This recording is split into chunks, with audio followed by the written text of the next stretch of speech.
left you, we are coming out of the War of 1812, and what changes in America as a result of the War of 1812? There are some changes. Now, as far as like our problems with Great Britain and France, they're still there. Those aren't really resolved by this conflict that we had. But there are some things that do happen. And one of the greatest things that we have is this increased sense of nationalism. Who could tell me what nationalism is? Pride in one's country. Pride in one's own country. And we talked about nationalism yesterday, what you identify yourself as. You know, before you were proud to be a Virginian. Now you're proud to be an American. You identify as an American. All right, that is an increase of nationalism. Another thing that happens as a result of the War of 1812 is we see a boost in our economy, as well as entering what was called the era of good feelings. And I know you can't see on the video, but I'm making quote marks with my fingers. What does that mean when I say era of good feelings and it's in quotation marks? Yeah, it's not good feelings. The era of good feelings is actually kind of a misnomer. And that's what, you guys know what the word misnomer means? It's named incorrectly, okay? All right? So, like, if my name were Skinny, that would be a misnomer because I'm not skinny, okay? All right, so before we get into these things and some changes, the War of 1812 ends, and nationalism is manifesting itself in many different ways. Henry Clay is at the forefront of this. All right. When hostilities ended in 1815 between the United States and Britain, Britain is anxious to get back to business as usual. Because what had we been doing to Britain since 1807? The embargo, which means what had we been doing to them? Not trading. After we fought and we hugged and made up, Britain was like, hey, let's get back to making money. And they began, we had warehouses and warehouses and warehouses and warehouses of stuff ready to dump all over the British Isles. Okay, we just hadn't been able to sell it. So oftentimes we're selling our stuff cheaper than they can even make it in their own country without shipping it across the ocean because we had so much of it. And that, that's good for America, okay? Now, Henry Clay, in response to this, in response to seeing how America can get back involved in trade and commerce, he proposes a system to make America stronger. And he just simply calls it the American system.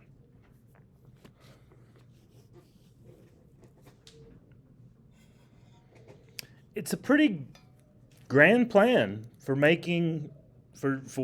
developing a profitable home market for America. One that does not rely on foreign goods or foreign trade at all. It is a way to help Americans in America. Okay? Hence the name, the American system. Okay, so this system has three main parts. The American system has three main parts. Part number one, and this is in no particular order, a strong banking system. A strong banking system. Why is it important to have a strong bank? Money. All right, so why is that important? Have you guys ever thought about how much your house costs versus how much money your parents make? If I'm just a poor lowly school teacher, but if I want to live in a house that costs $90,000, $100,000, That's like twice my salary, twice my yearly. Am I able to go, hey, I'd like to buy this $90,000 house. Here's $90,000. No, I can't do that. I don't have $90,000. But I can go to a bank and say, bank, will you loan me $90,000? And then over the next 30 years, I will pay you $120,000. And that's how banks work, okay? And then, it sounds like a bad deal for me, but what would be the alternative to not, if I can't get that loan? Don't get the house. So it's a way you get things, cars, expensive items. And having a strong banking system and a way for Americans to have access to credit is important. That's what that is. That's credit, okay? And Henry Clay's American system is going to establish a bank where that can happen. What happens if you die before you pay off your loan? I mean, yeah, somebody else gets it. Yeah. You think Hamilton would also want this? Hamilton would be a big, humongous fan of this. All three parts. All three parts. What are the 3 parts again? Well, we've only talked about the first one, which is Strong bank. strong bank. Okay? Are you done eating? Oh, yeah. Okay. All right, so second part is that Henry Clay advocates is a protective tariff. A protective tariff. What's a tariff? Any tariff. A tax on what kind of goods? Imported. So ultimately, who are you taxing whenever you have a tariff? Foreign countries. It's a tax on foreign countries. Imported goods. Okay. Why on earth would Henry Clay advocate a protective tariff? What is being protected? Foreign goods. Okay. All right, so if, let's say I own a car lot, a car dealership where I make cars, car factory. We make cars, Mr. Moore's Cars. And it costs me about $20,000 to make a car. Okay? That's what it costs me, 20 grand. But, Germany also has a car factory. It costs them $18,000 to make a car for whatever reasons. And so then they ship their cars over here and they start selling their cars for $19,000. And I'm trying to sell my Made in America cars for $20,000. Which one do you think people are more likely to buy? The one that's cheaper or the one that's more expensive? The one that's cheaper, the German-made car. So what a tariff would do is it's going to put a tax on that foreign import, what's going to happen to the price of that imported good? It's going to be higher, which therefore, if that makes that imported good more expensive, The American car. people are more likely to purchase the American-made product. So who is now there's no cars in Henry Clay's day, but who is a really, really humongous fan of a protective tariff? Thomas Jefferson? Not like an individual. Who benefits from this? Well, think about me. If I'm what American? Manufacturers. What part of the country loves that? North, because they have lots of manufacturing. Where was Henry Clay from? Kentucky. Who does not like protective tariffs? Foreign countries. South. Okay, foreign countries and the South. Why doesn't the South like them? We grow cotton. They don't have manufacturing. But what happens to the price of those imported goods that they like? Goes up. Goes up. So not only are they not getting benefit from it, but they're paying, it's actually detrimental to them. So, so we got the bank. Some people are going to like the bank, some people are not. We got this protective tariff. Some people are going to like it, some people are not. And the third part of Henry Clay's American system is to increase infrastructure. Can you spell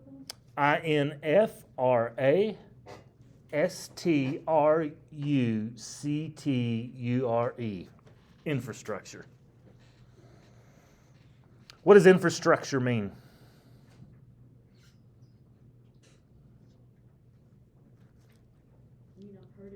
Yeah. Roads, bridges, canals, railroads. Do we have infrastructure today? Yeah, we spend lots and lots and lots and lots of money on our American infrastructure. How do the roads suck if we stay I don't know that the roads are that bad. Everybody complains about them. I drive on a nice brand new paved road the entire way here now. You guys know that?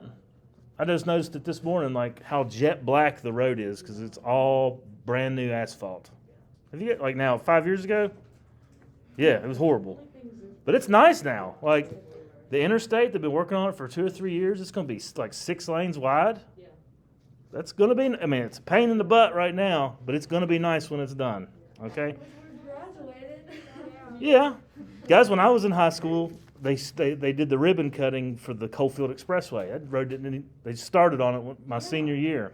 Okay? That didn't even exist when I was your all's age. It was just like people's just houses and stuff were there, farmland. Now it's a 4-lane highway running. Yeah. Yeah. So yeah. I would say that you were right several years ago in our area that the roads were in really bad shape, but I would say that they're a lot better now. Yeah. I'm trying to be fair. You know. West Virginians love complaining about the roads being in bad shape. We do. It's like inbred in our DNA. Usually I have a small car and all I hear is don't forget to miss them potholes. Yep. Mm-hmm. That's true. That's good advice regardless of the size of your vehicle. Okay, so the American system, however, is going to provide funding to increase the building of these things. Why?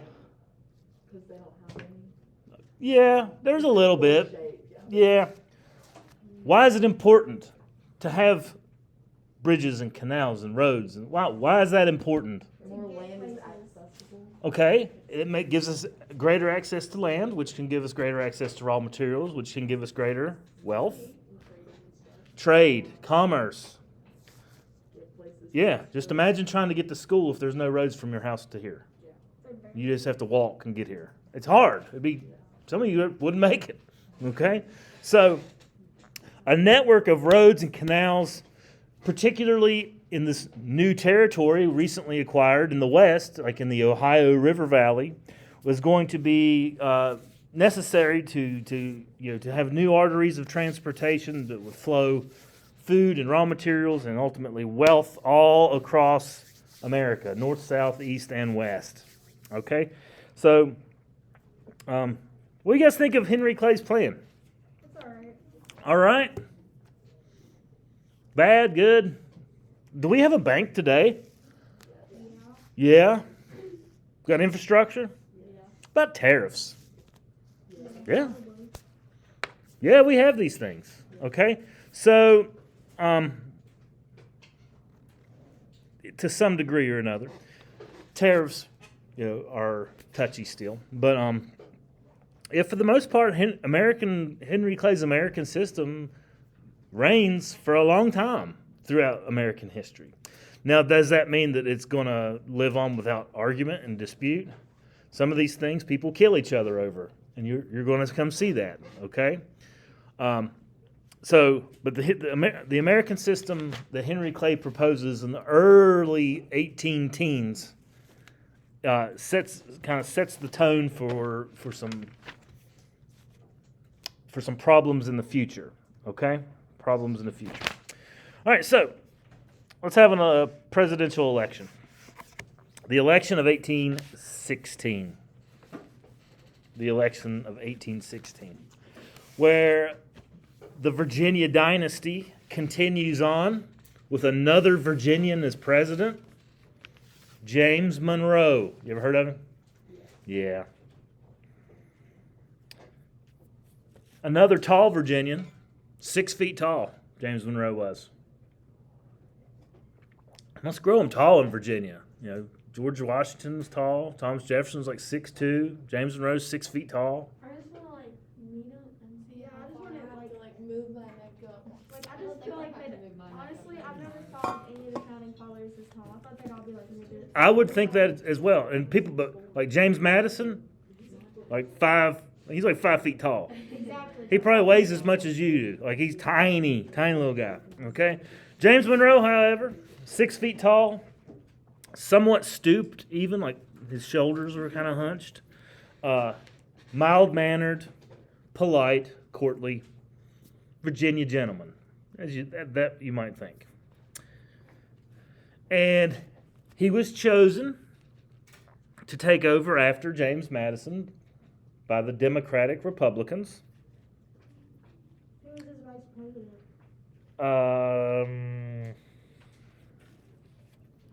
I think this guy he beats, Rufus King. Don't even. Rufus.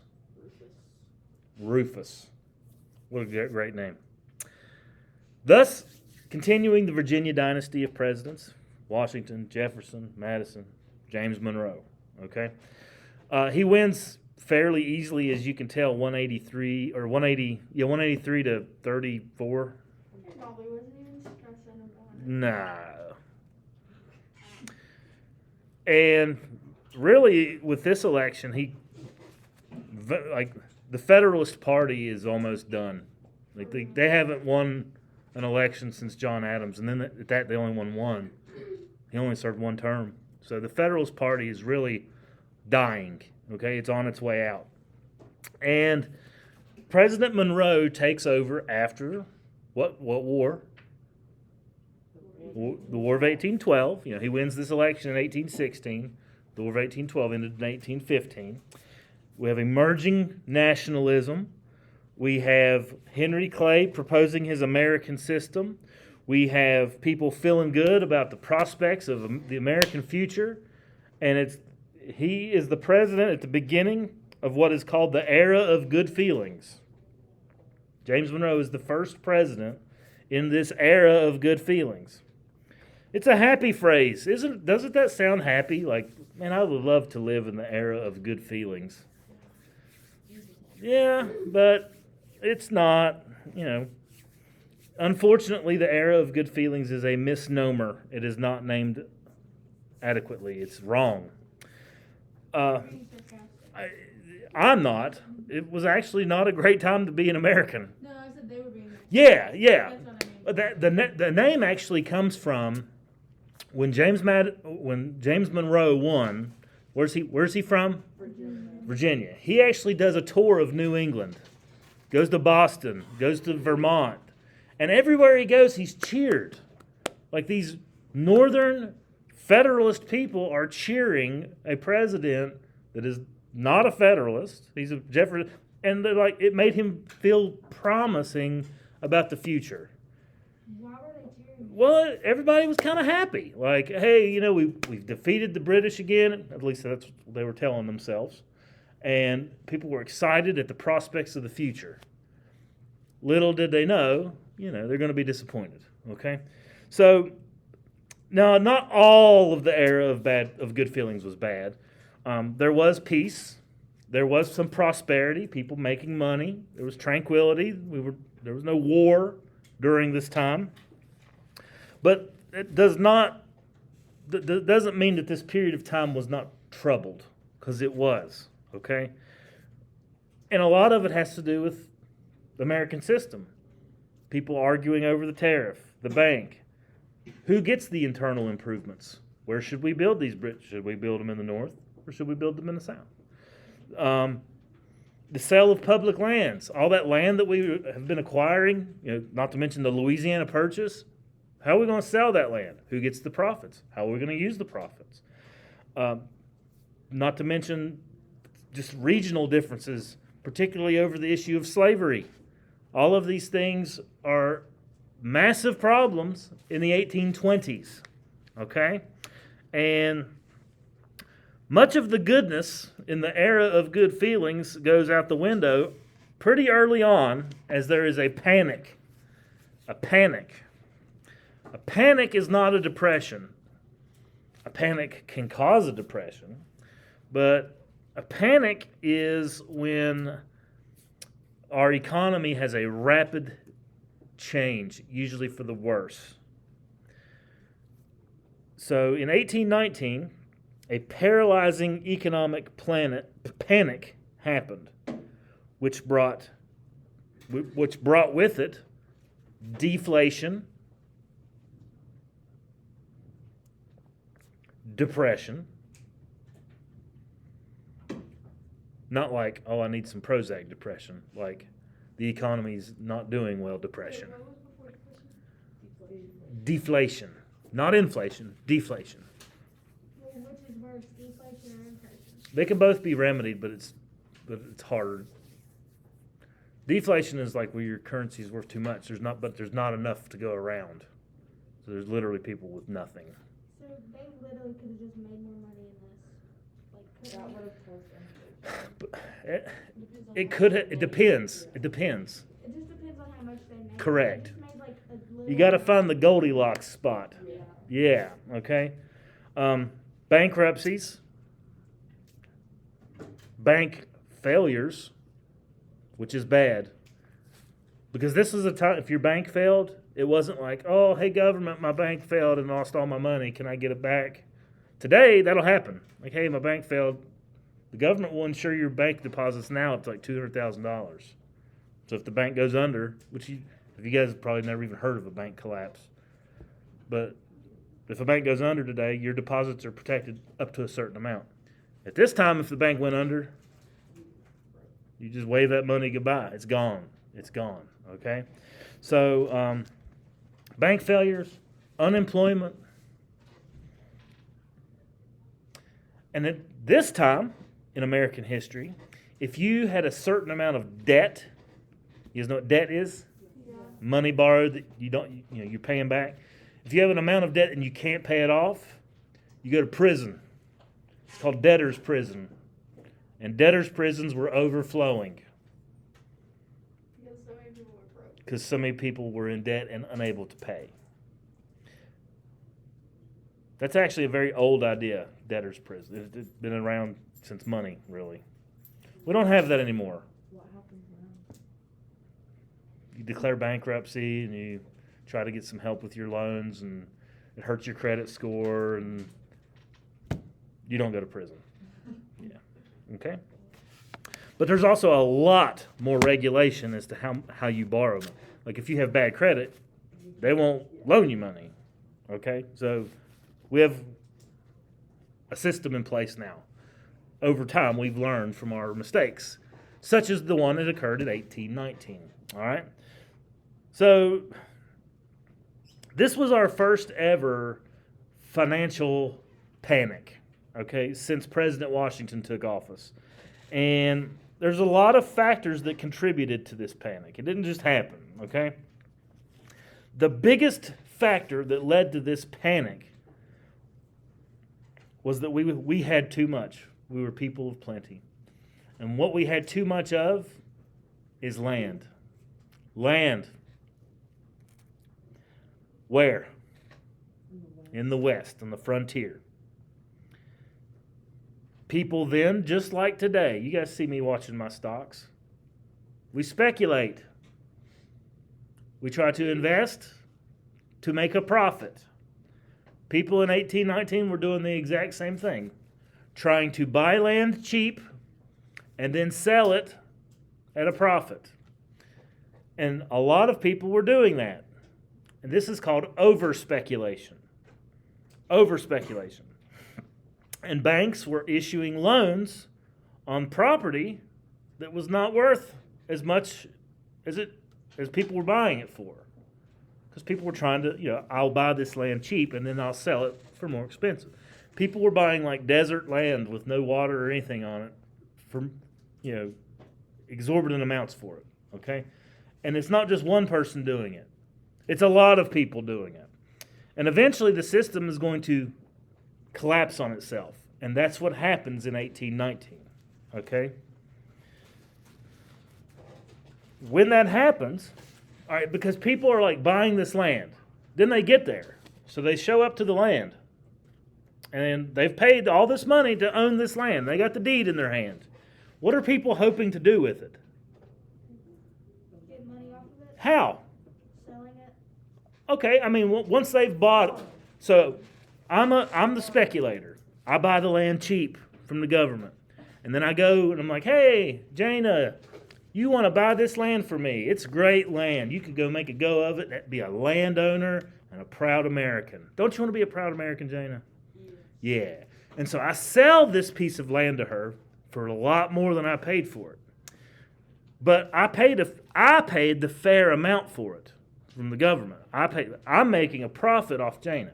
So Jana takes her, like, she is now a landowner. And she goes there, takes her whole family in hopes of doing what? Farming. And when she gets there, it's hard. Yeah, it's a desert. It's yeah, some places were very difficult. If it was, lacking in rivers, I'm not going to call it, the Ohio River Valley a desert, but some places lacked adequate, Imagine if somebody sells you a piece of land around here and it's all like that on the side of a mountain. How much large-scale agriculture are you going to do?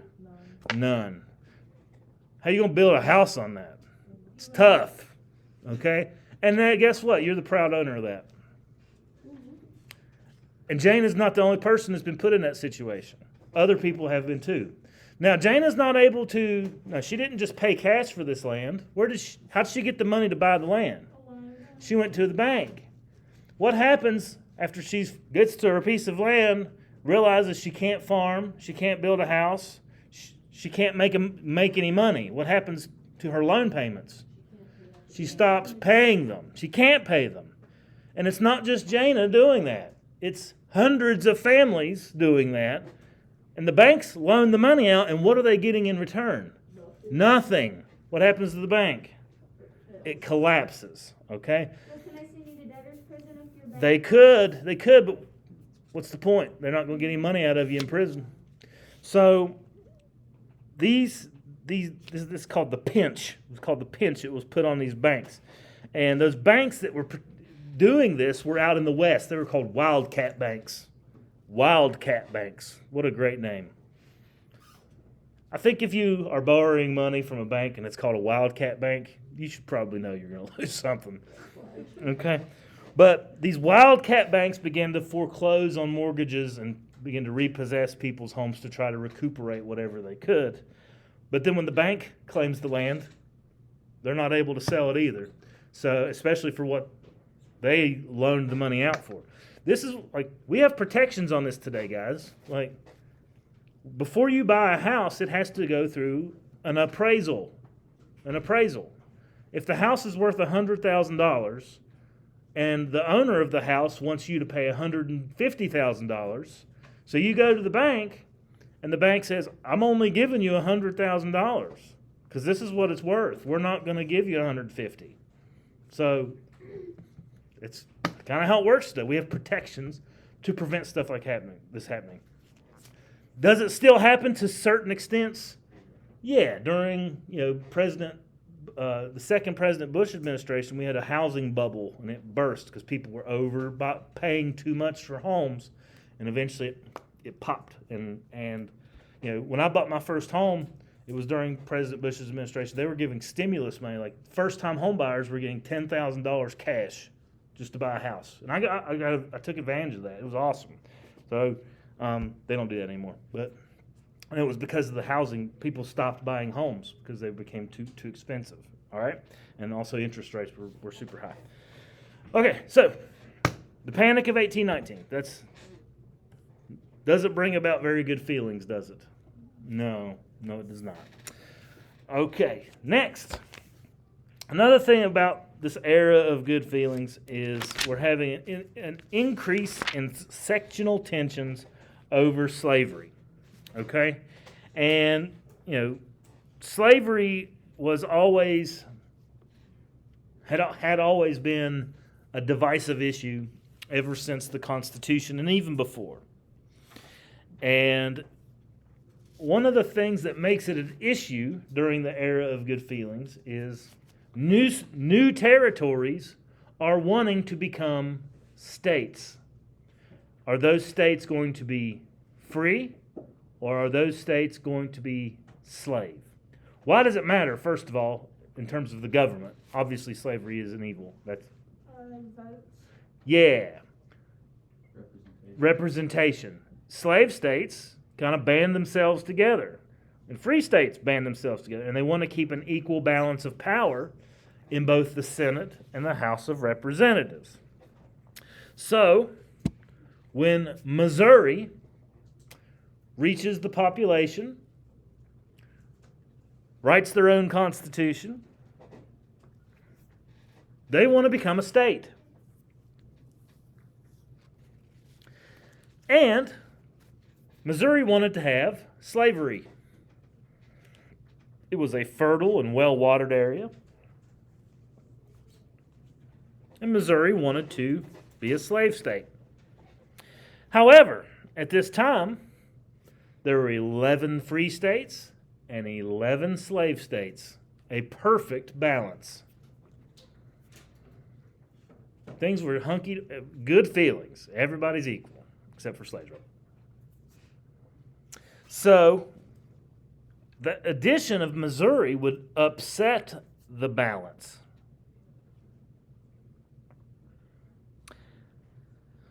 So, what happens when you have two sides that want two completely different things? We do the old American way and compromise. You give up something in order to get something else. I have a picture of one of my favorite Americans up there. Who is that? Henry Clay. This was his baby. Henry Clay has a nickname that he earns over the next 40 years. His nickname is the Great Compromiser. And this is the first of many compromises that Henry Clay does, that he creates. The first of many. That picture is not from a Henry Clay of 1820. That's more of an 1850 Henry Clay. He looks young still though. Good looking dude. Good looking dude. All right. So Henry Clay of Kentucky, the gifted conciliator, plays a very leading role in the creation of the Missouri Compromise in 1820. The Missouri Compromise in 1820.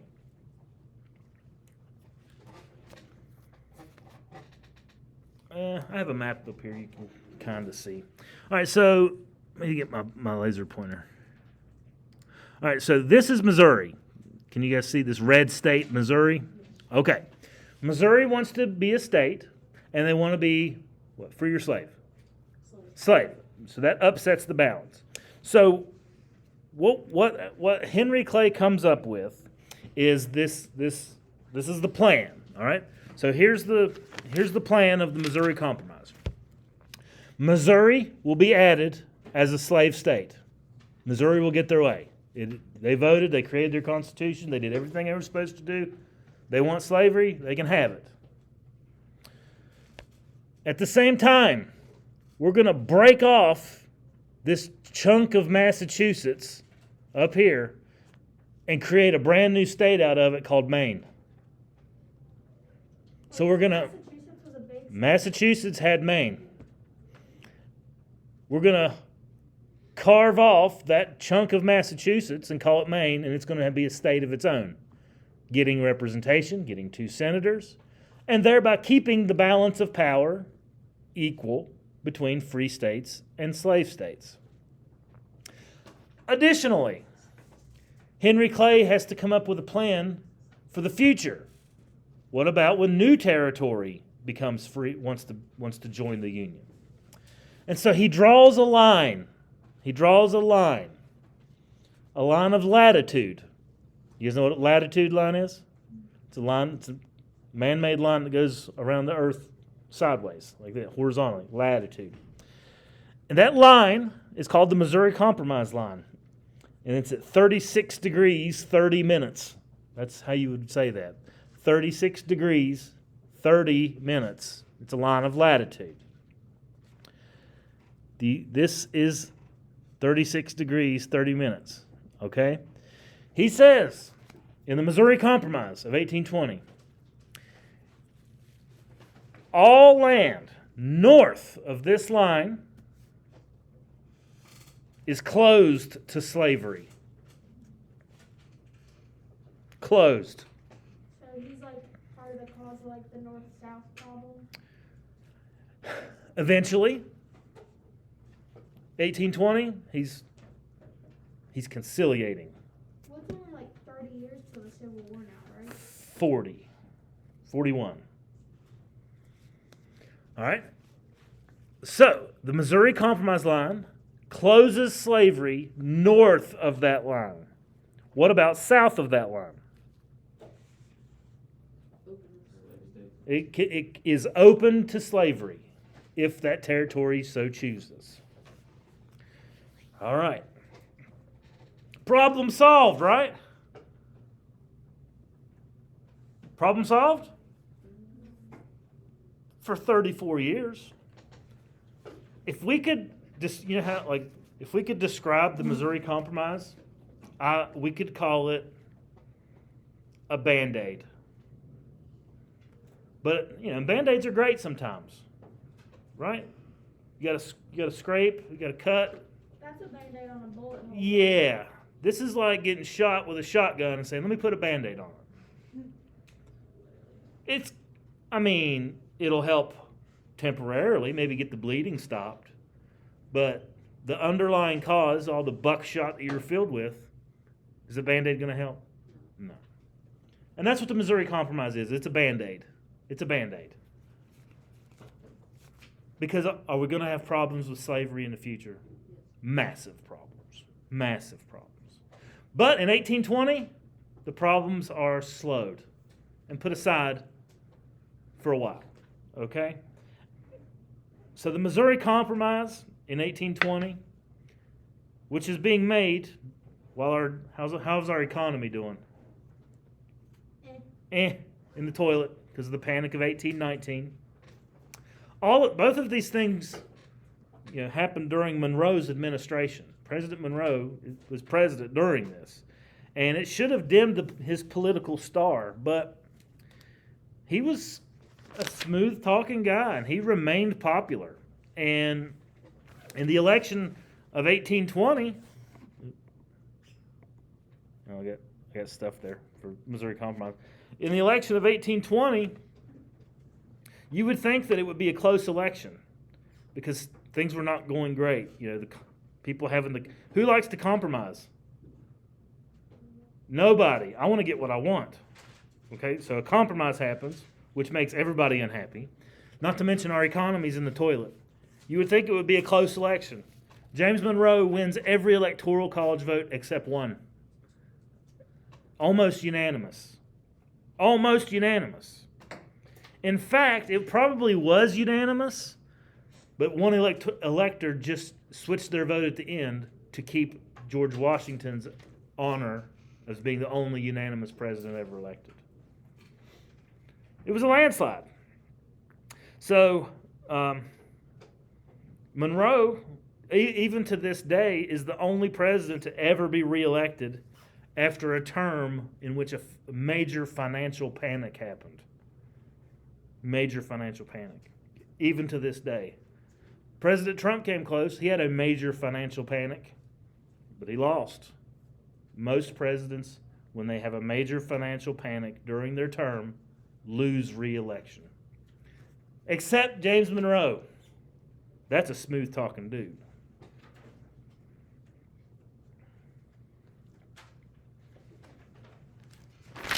Okay.